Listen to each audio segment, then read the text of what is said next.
Welcome to Krishna institute online classes. I hope students आपने last का video बहुत अच्छे से रिवाइज कर लिया है and we are going to discuss about causes of business risk today.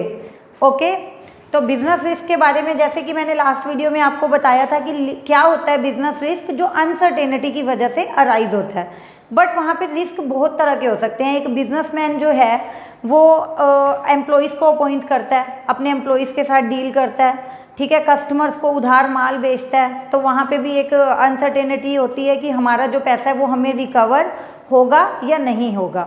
ठीक है, गुड्स को ट्रांसपोर्ट करता है, from one place to other place भेजता है, तो वहाँ रिस्क होता है कि कहीं गुड्स रास्ते में डैमेज ना हो जाए, कहीं डिमांड चेंज ना हो जाए, कहीं फैशन चेंज ना हो जाए। So many cases are there which we will discuss in today's video. अच्छे से डिवाइड करके टॉपिक वाइज कि कौन कौन से रीज़न हो सकते हैं रीज़न इसके रिस्क के, तो वो हम डिस्कस करेंगे आज।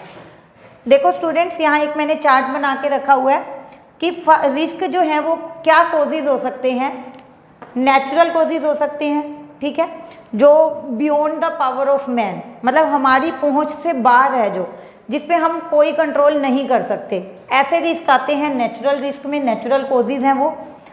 ह्यूमन कोजेज जो ह्यूमन बींग्स की वजह से होते हैं, एम्प्लॉयज़, कस्टमर्स, सप्लायर्स, उनकी किसी केयरलेसनेस की वजह से होते हैं, उनकी डिसऑनेस्टी की वजह से होते हैं। इकोनॉमिक कोजेज होते हैं जो इकोनॉमिक पॉलिसीज़, फैशन, डिमांड या आपके कॉम्पिटिटर की किसी स्ट्रेटजी की वजह से आपको होते हैं। अदर कोजेज में हम एक दो अदर कोजेज जो इनमें से कहीं भी कवर नहीं हुए वो कोज हम डिस्कस करेंगे अदर कोजेज में। ठीक है स्टूडेंट, तो आपको पहले माइंड में ये क्लियर होना चाहिए कि आज की वीडियो में हम क्या पढ़ने जा रहे हैं। ठीक है, उससे रिलेटेड आपको ऑलरेडी कितना पता है और आपको कितना इस वीडियो के थ्रू पता चलेगा। हम डिस्कस करेंगे सबसे पहला कोज नेचुरल कोजेज। जैसे कि मैंने आपको बताया कि नेचुरल कोजेज ऑफ रिस्क क्या होते हैं, which are beyond the power of man, जो हमारी पहुंच से, हमारी पावर से बाहर है, हमारा इसमें कोई रोल नहीं है। ठीक है, नेचुरल कोजेज हैं जो बाय नेचर अराइज होंगे, ठीक है, नेचुरल रीजन से होंगे और हम उसमें कुछ भी नहीं कर सकते। इसमें आप लिख सकते हैं about natural calamities,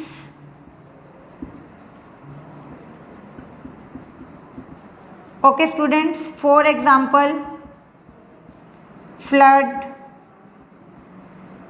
earthquake etcetera.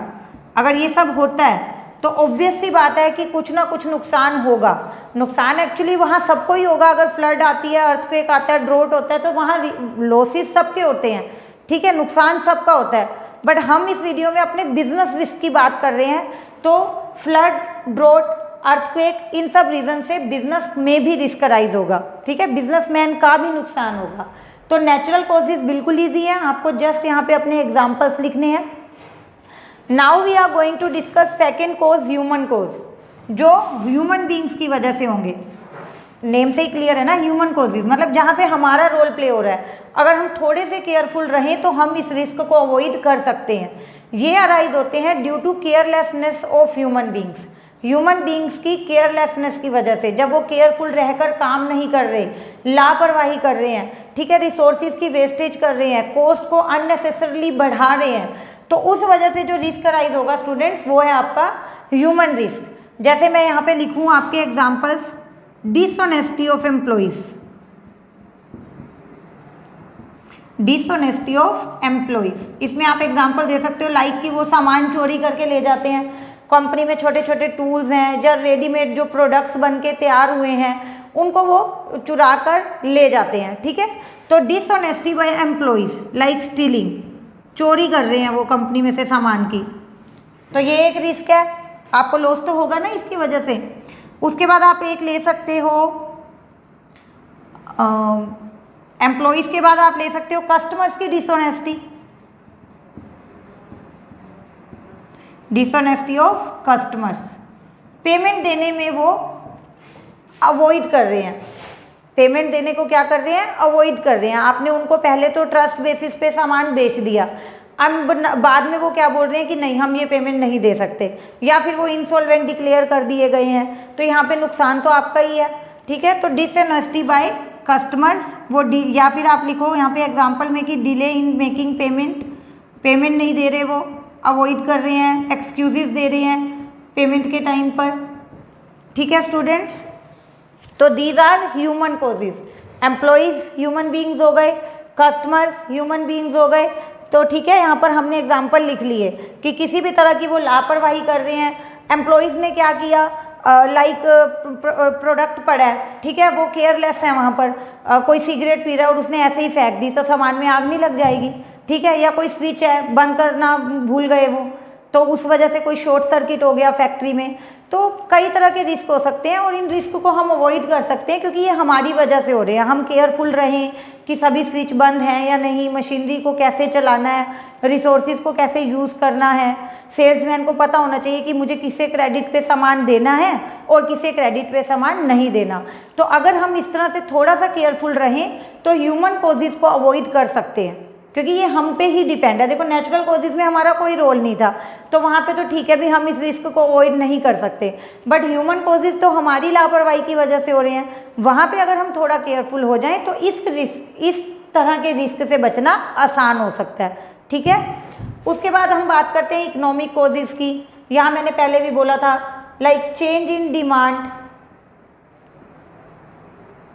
Demand change हो गई, change in fashion, fashion change हो गया।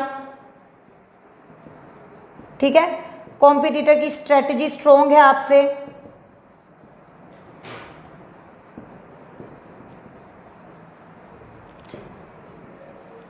कॉम्पिटिटर की स्ट्रेटजी क्या है, आपसे स्ट्रोंग है।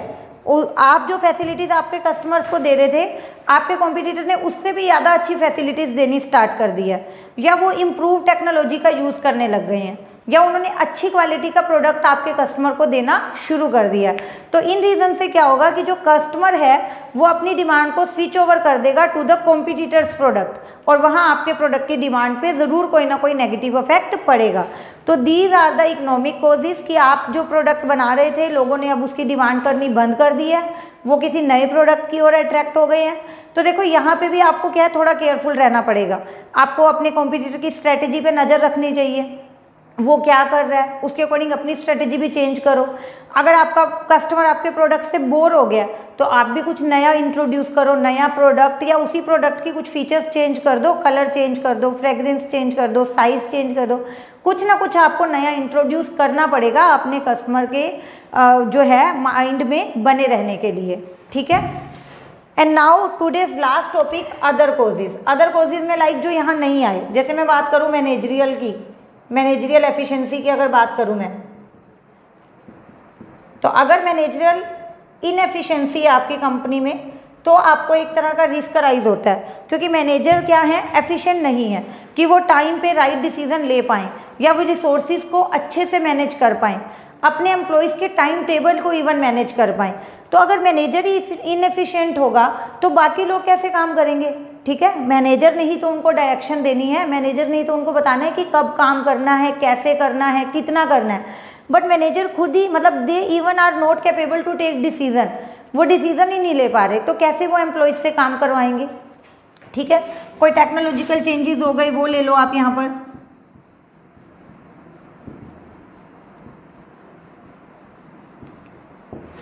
ओके स्टूडेंट्स, तो ये लास्ट वीडियो और आज की वीडियो दोनों ही एक टॉपिक से हमारी रिलेट करती थी। मैंने 2 पार्ट्स में आपको ये समझाया है। इजी टॉपिक है, एक वीडियो में भी कर सकते थे, हमने फिर भी 2 वीडियो में इस टॉपिक को किया है ताकि आपको कोई भी डाउट इस टॉपिक में ना रहे। बिजनेस रिस्क, उसके नेचर एंड उसके कॉजेज, तीनों ही टॉपिक हमने, क्या है आपका होमवर्क स्टूडेंट्स, आप इन 3 टॉपिक्स को अच्छे से रिवाइज कर लें।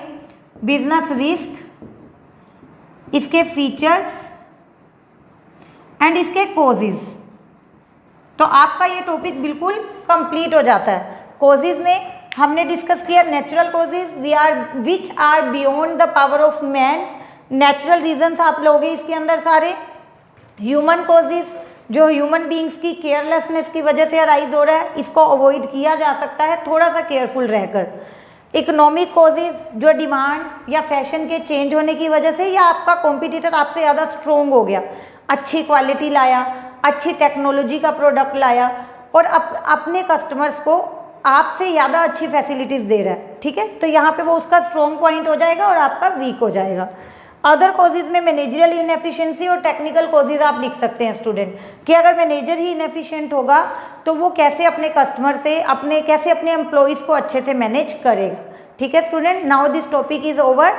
अब हम नेक्स्ट वीडियो में नेक्स्ट टॉपिक डिस्कस करेंगे। Thank you.